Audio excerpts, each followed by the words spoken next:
If we produce art, it doesn't matter what level we're at, it doesn't matter what sort of art we produce, it doesn't matter how old we are or how long we've been doing it for, we all want to improve.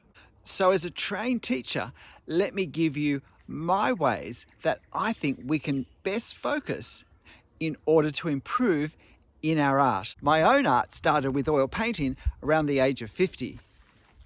And these were the sorts of larger canvases I started with, trying to capture the feel of the Australian bush. And I had a lot of fun exploring that and learning how to use oil paints and deal with colour and all the sorts of issues that we find. For a while I shifted painting smaller canvases, capturing something of the Australian flora, the flowers that are such an important part of our bush setting.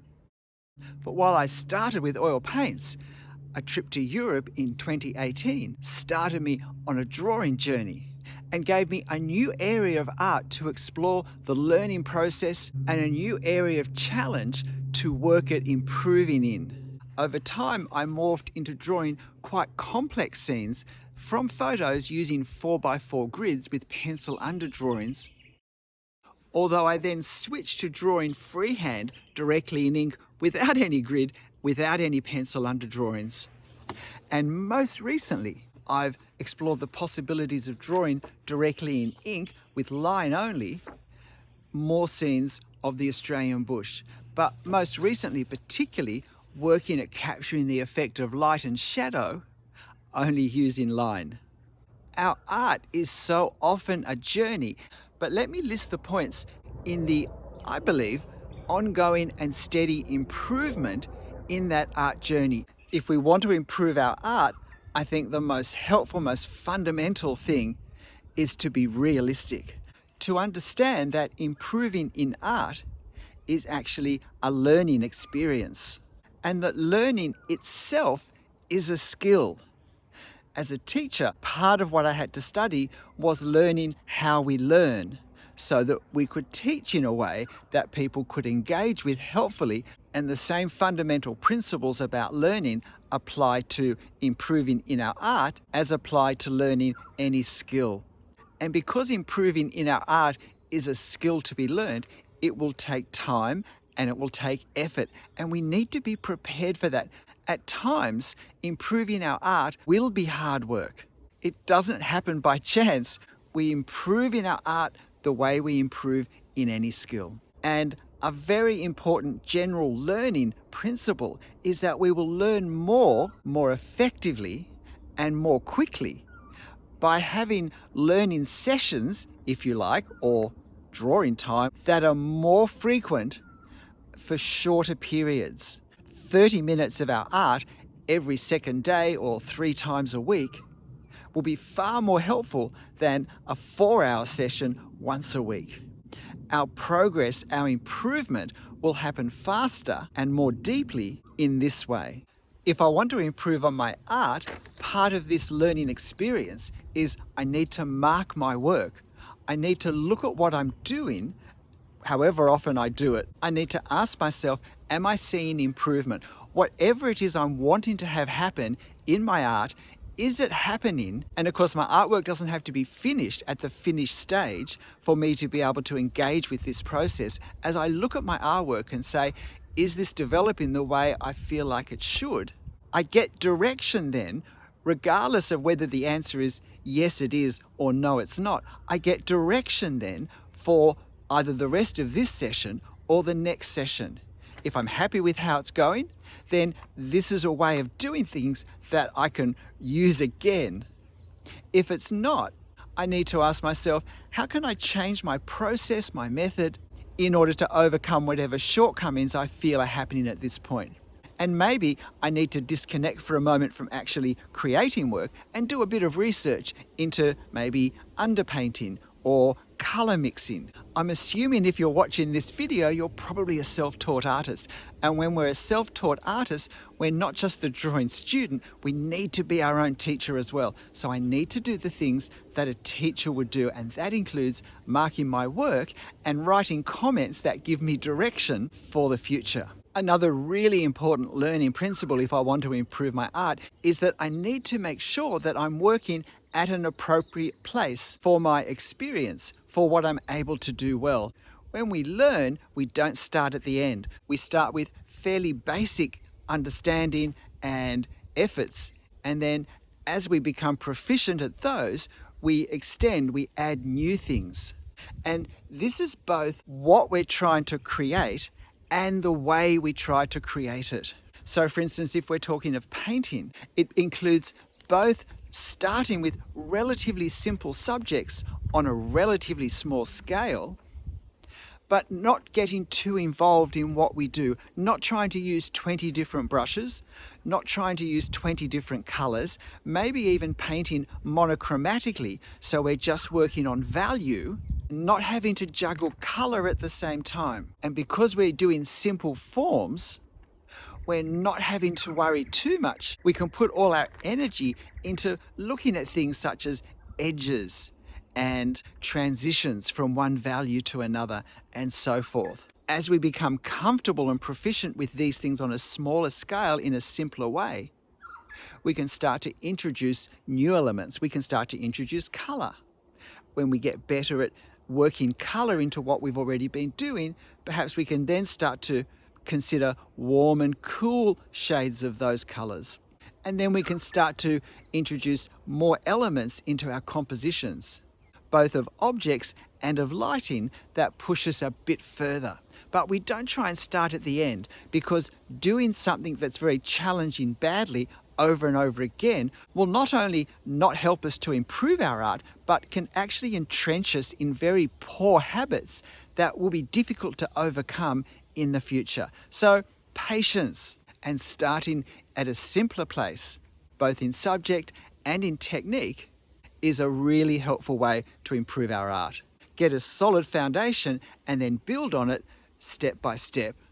A really simple one, but it needs to be said, is that if we want to improve our art, we need to have a set time for doing our art. This now does depend a bit on what we're doing.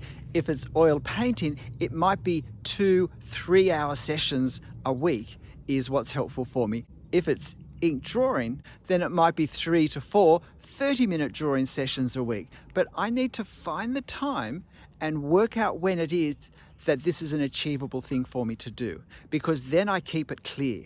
Then I say, this is important, improving my art is important, and therefore I'm giving it a priority. I will say no to other things to preserve this opportunity to work on my art, to work on my learning, to improve what I'm doing. This is part of the cost and effort of improving.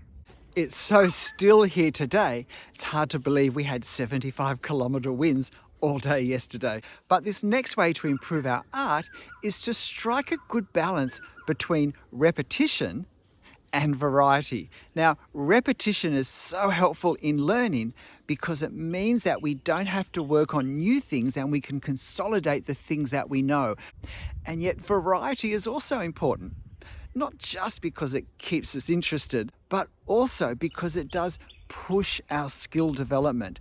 It requires new things of us. Now, the variety can be in the sorts of media we use. It could be in our subject, but it could also be, say, going and drawing or painting on location rather than from a reference. But shaking things up, at least every now and then, is, I think, very important. Because if we do things the same all the time, we can get just as entrenched in unhelpful habits and lose the ability to take risks that the trying of new things requires. A really important, if you like, personality trait to develop to improve our art is to have confidence in taking risks because we're not afraid of failing. And if this is an issue for you, then this next point is crucial. If I really want to improve my art, then part of understanding that what I'm doing is I'm learning whatever my art is, painting or drawing, whatever, and that therefore, because I'm learning, I'm not producing artworks. I'm learning. I'm doing learning exercises. Now, I'm not saying that the end result may look just like an artwork. It may or it may not. But if I'm thinking that when I sit down to an art session, at the end, I'm going to have, or worse, I need to have an artwork, that's going to have a tremendous inhibiting impact on my thinking and therefore on what I do. If I put the expectation of an artwork at the end of every art session, it's like going into every normal class as if it's an exam. The class, the lessons, they're opportunities to take in input, to try things, to experiment, to do things. This mindset that I'm doing art exercises, not producing artworks, is a great way to push against any perfectionism if that sort of thinking creeps into our art session. The freedom to explore, to try new things, to experiment, to do things differently is crucial if we want to improve our art. And it's our mindset, our way of thinking, our way of understanding what we're doing in this time that I think is fundamental in either releasing us to learn more fully or in inhibiting us to be afraid of making mistakes. Making mistakes is a part of improving in any skill area because our mistakes give us direction. They show us where we need to put more time, more thought, more effort. Which I think brings us to this point. We need to practice, practice, practice. Nothing happens unless we're practicing, unless we're engaging with our art in some way. And even if there are times where for one reason or another I can't actually work at my art, I can at least think about my art. I can at least do some research. I can reflect on what I've done. I can try and get a clear focus perhaps for a change of direction or ways, say I'm getting a bit bored with what I'm doing, ways I can reintroduce interest. But generally, I need to actually be doing my art if I want to see improvement, not just thinking about my art and certainly not watching YouTube videos about my art. They are of no use at all if they don't lead me to actually work at my art. And as I said earlier though, with this practice, I have to make sure I'm doing thoughtful practice where I look at the results and I critique what I'm doing and I ask myself, am I getting the results I'm wanting? Am I seeing the improvement I want? Do I need to change anything? Because otherwise my practice can simply be reinforcing unhelpful habits that are locking me in to a very frustrating art experience. Here's another, I think, critical point. Use the work of other artists wisely. Don't mindlessly copy their work because that will at best teach us the skill of copying and really not much more. But use the results they're getting to just generally inspire us to want to persevere, but also to give us direction in where we apply our thinking, our research, and the subjects that we paint. Get ideas for how our medium might look. Get a sense of the standards that we might reach. Get ideas of the sorts of techniques that can be used to create certain effects. And if we don't feel we're using those techniques, why not give it a go? And while we're on that, I think a really helpful focus if we want to improve our art is to focus on effect rather than objects. Not be worried so much about capturing accuracy in object as if that's our goal. It's something that we probably want to do, but more important is what are the effects that the artist has captured, the artist whose work we're looking at? And how does that compare with how I'm capturing those effects? Or am I not capturing them very successfully at all? In which case, what can I learn? And when I'm talking effects, I'm talking of such things as how do they paint or draw all the leaves on the tree without having to draw all the leaves on the tree? Or how do they create the effect of bright sunlight? Or how do they create the effect of distance? How is colour? How is value? How is edge? How is detail? How are all these things manipulated in the particular medium that I'm wanting to use, that I'm looking at in someone else's artwork? How are these factors juggled to create the overall effect? And sometimes this is easier to see in one medium than another.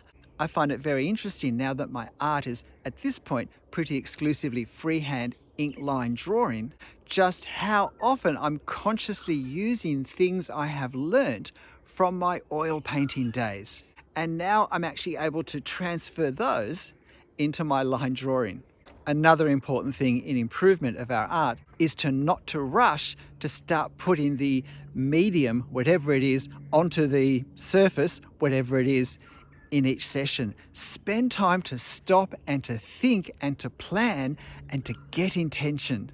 This is the thing that I think it's easiest to neglect as a beginner, to underestimate the damage we do to our finished result by actually committing to medium onto surface without having a clear enough picture of where we're trying to end up, and therefore working out the best way to get there. To make sure that if we're working from a reference, that we've seen all we need to see. To make sure that we've got our technique in mind to do it.